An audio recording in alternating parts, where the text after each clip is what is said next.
Have you ever wondered if at all there is a church that do not need any expansion?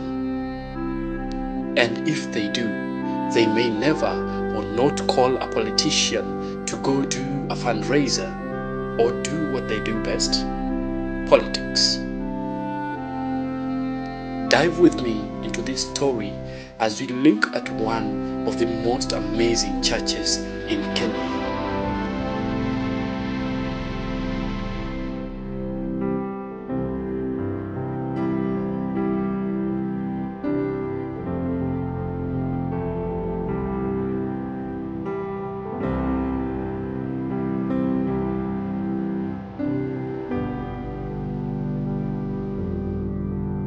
Every road has a rhythm. Here, it hums with engines, echoes with urgency, and carries thousands of untold stories. This is the Mai Mahiu escarpment, a place where journey accelerate, and sometimes where they pause. Let's be a bit honest. This might not be a place for a crowd, or as commonly known to the locals, Mbogi. It is a place where thousands cannot fit. Even as low as 20 believers cannot be able to fit. Let's break it down. Surprisingly, if you 13 of you in a group, then it means that the 13th person is not going to fit in this room. There is no space for them. We are talking about the Mai Mahiu Travellers Chapel.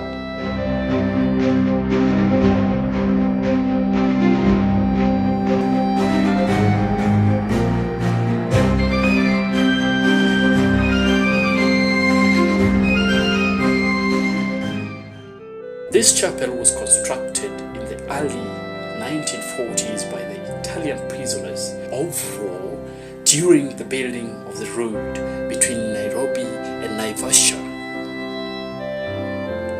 This road is not just busy, it is demanding. The Nairobi-Naivasha highway connects cities, livelihoods and lives, but it also demands attention, patience, and sometimes courage.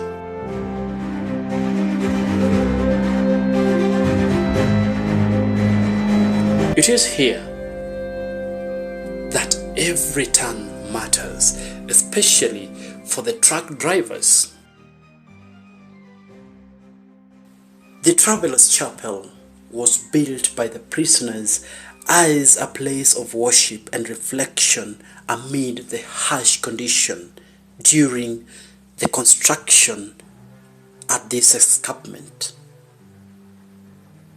Its foundation stones and the walls remain largely original and authentic, giving it a historical and cultural significance. The capacity of this church, as we said before, can only hold up to about 12 people.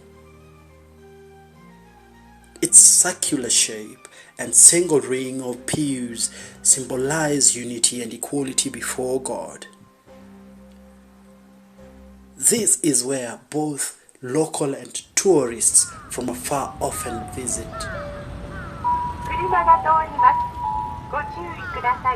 And that's why this place exists. Not for crowds, not for ceremonies.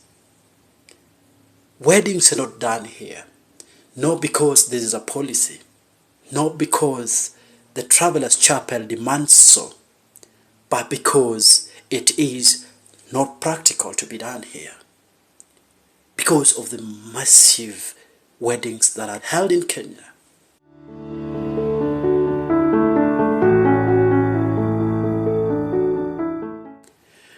But for a traveler, in between departure and arrival, between fear and faith,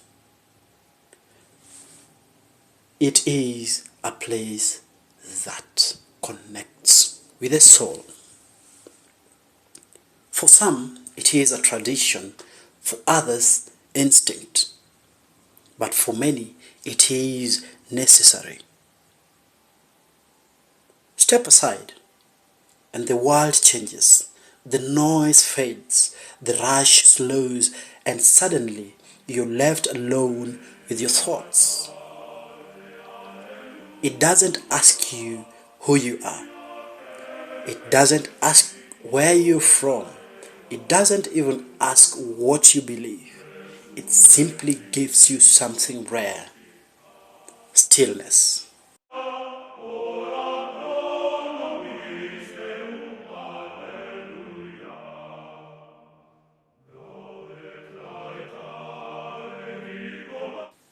In another world, step outside, and the land stretches endlessly before you, and somehow what felt heavy moments ago feels lighter, because perspective has a way of doing that. Of course, if you arrive with your entire squad, you may need to take turns, but maybe that's the part of the design.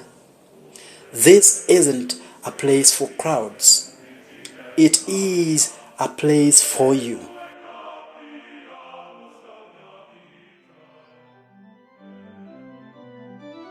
Not everyone who stops here is religious. Some are just tired. Some are hopeful. Some are searching for something they can't quite name. And somehow, this tiny chapel holds space for all of them. In a world that moves faster every day, we rarely stop. We rush forward. I want to get to Naivasha, carrying stress, noise, expectations, but here, on the edge of this escapement, there is a reminder that even the shortest pause can change the journey. It may be small, but sometimes the smallest places leave the biggest impact. This church is almost always invisible if you just give a glance.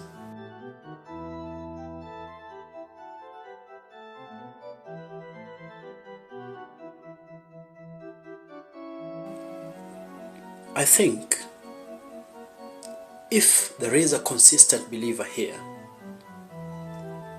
and a window glass has broken, then just a tithe from this believer can be used to repair this window. Not because it's cheap, but because of its tiny nature.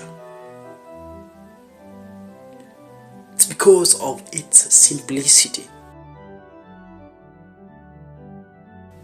Almost, there is nothing like a public address system, because you're literally dining with the priest.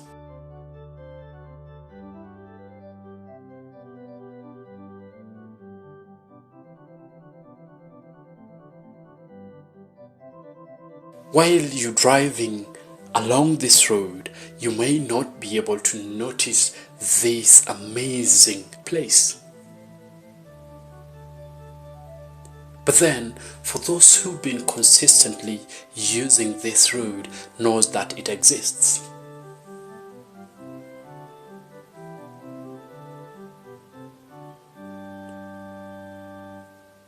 What if this is one of the smallest churches or chapels in the whole world?